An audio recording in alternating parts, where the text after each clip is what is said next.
plank pose. They're everywhere. They're in everything you do as far as any fitness is concerned. They're an amazing way to work out the full body.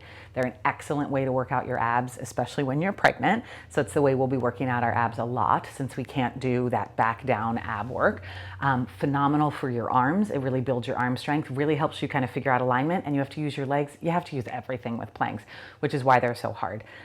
They are done so poorly all the time. And there are lots of schools of thought on kind of alignment and how it works. So I'll share with you mine. We have a lot of planks to talk about. So just a standard plank, we're going to modify that plank. We're going to talk about a forearm plank and then a low plank. Low planks you use if you're just building strength, or if you've ever done a yoga class that's a vinyasa where it has a chaturanga in it, low planks are in there. And they're really hard, and they're always really hard. But alignment is so super important with all of them to keep the shoulders safe, to keep the low back safe, and just to keep the body safe in general. So for plank, we're looking to stack everything up. So we'll just get right on into it. You're going to plant your hands underneath your shoulders like you would for an all fours. You're going to roll the soft part of the elbows forward. So elbows are bending backwards. If you were to bend your elbows, they're not bending sideways. So you wrap the soft part of the elbows forward. You're going to lengthen your spine and right away engage that belly. You're just going to step back in space. So one leg at a time is going to step back, and it's going to step back nice and strong. So go ahead, step back, and you're there. What tends to happen is we go here with it. We also go here with it. Both of them are very hard to do, but they're the wrong kind of work, right? There was a lot of pressure in the low spine in one and way too much work in the upper body in the other one. We want it to be work, but a plank should always be manageable work. In fact, anything, I'm going to say anywhere, but especially in yoga, should be manageable work. When you're working the body, it should feel hard, but there should be some level of I can either one, stay here, or I could go somewhere else with a lot of breath. It's not I can barely hold this, I'm about to die. That's not where you want to be. You've gone too far. So when we're stepping into our plank, line everything up. And if you're still in your plank, good for you. Step yourself back. You're going to shift weight towards your fingertips, pull your belly up. And again, not just belly up, but hip bones forward. Legs are a little saggy, so get active. Press through your heels, lengthen through your heart, and take your gaze forward. And I want you to push the mat away like crazy. You don't have to dome into the upper back, but press the mat away. So everything's really strong. I can shift forward and back here. I can move anywhere I need to be. Everything's on fire. Belly is working like crazy. I'm even shaking. It's hard to talk. Just for 3. Breathe. Just for 2. Lengthen that head. And 1. Softly lower it down. Perfect. So with plank, you can see wrist, elbows, shoulders, one straight line. We're not doming through the heart here, right? There's a lot of energy in through the shoulder blades, but it's moving forward and widening rather than doming and caving. So it's spreading and getting more spacious.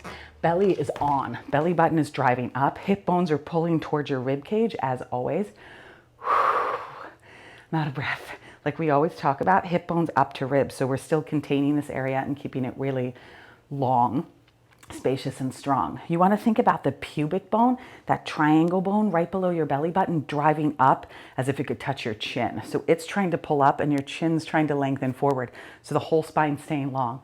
Butt bones are radiating backwards, heels are radiating backwards, head forward. So you're trying to pull yourself apart in all of the different directions, but trying to keep the torso contained as well. So legs are going backwards, head is going forward, hands are pressing down. So there's so much energy away from the earth. Gravity is pushing you into the earth, and that belly is keeping everything strong. Perfect. So now that we know how to do a full high plank, let's talk about a modified one. You can get into it one of 2 ways. You can get into it from a full plank, or you can get into it on its own. So from the full plank, step right back into where you were, line everything up, belly up, chest forward, you step back and you're here. To get into a modified plank, pull those hip bones forward, shift forward, just lower down to your knees. Everything else stays the same. For me, I started to drop my chest, I can feel it.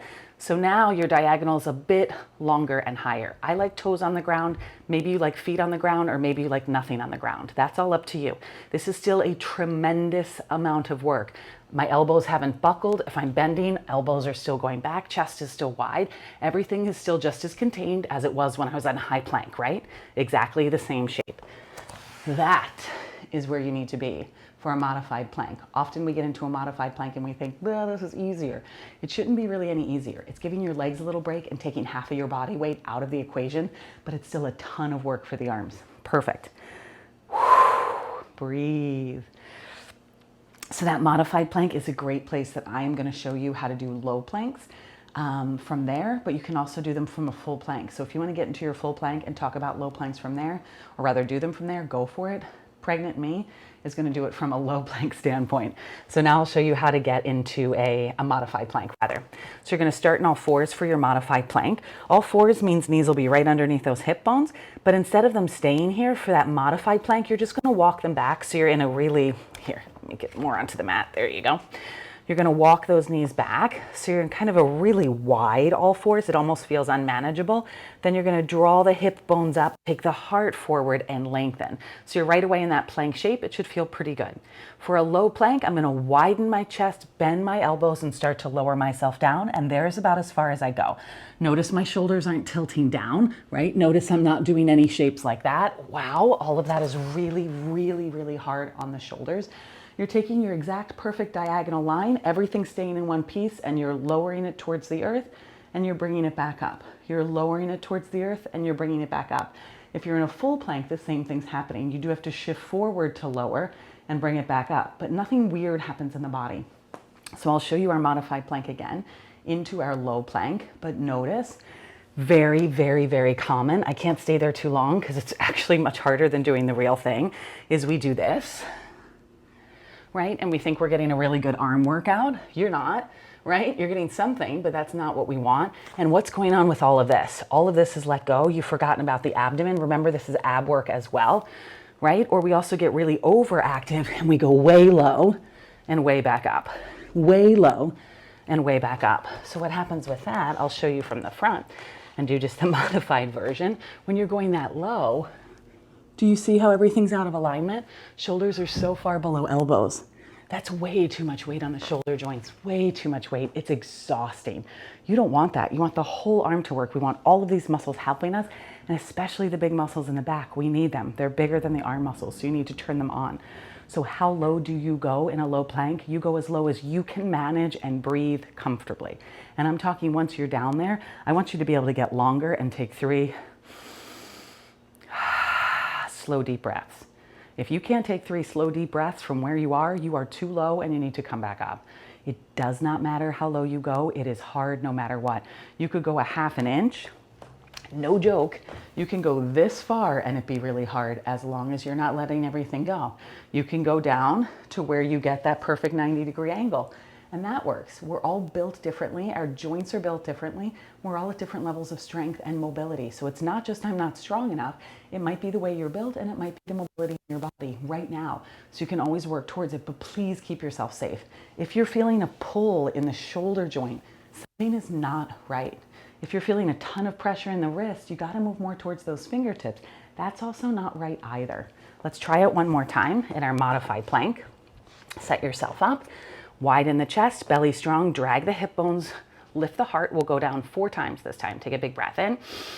As you breathe out, bend your elbows and lower. Breathe in, lift. Elbows bend lower. Breathe in, lift. Elbows bend lower. Last one, lift. Pull that belly up as you go down. Lift it out. Perfect. Good. So now we have this sensation. Shoulders feel warm, but they don't feel painful and exhausted. I will show you one full plank to a low plank. And again, remember, it is what it is for now.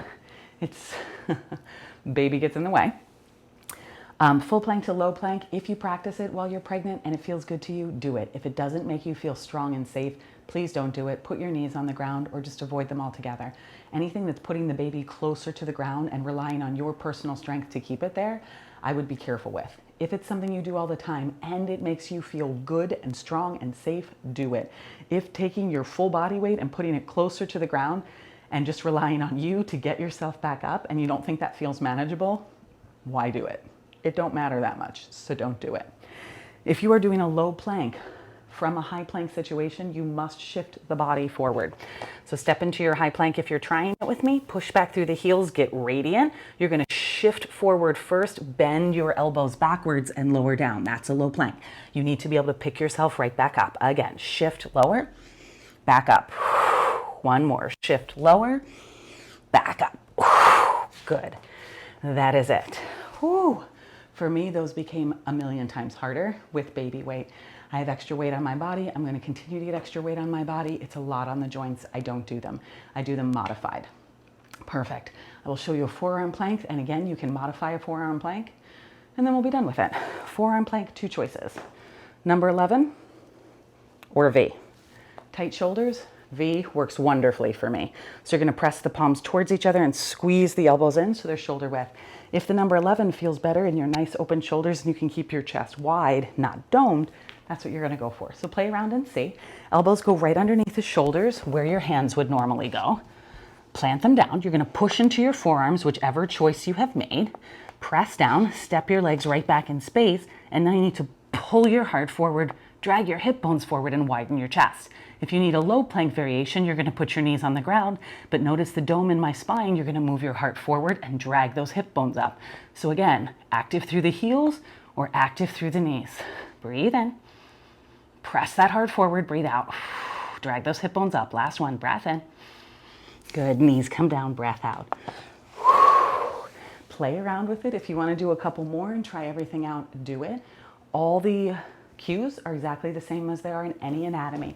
No matter whether you're floating yourself or not, I want your hip bones to come up towards your ribs to feel really contained. Your chest is gonna want a dome. I want you to widen it and pull the base of the shoulder blades together so you're spacious. Arm joints must stay stacked. They're gonna wanna roll over. You're gonna wanna pull them in. You're not gonna want to, but I want you to, right? And instead of doming, press, widen, and float. Play around and have fun. If the wrists are exhausted, more weight towards the fingertips. Whew. Planks, they'll get you. That's it. Good job. See you later.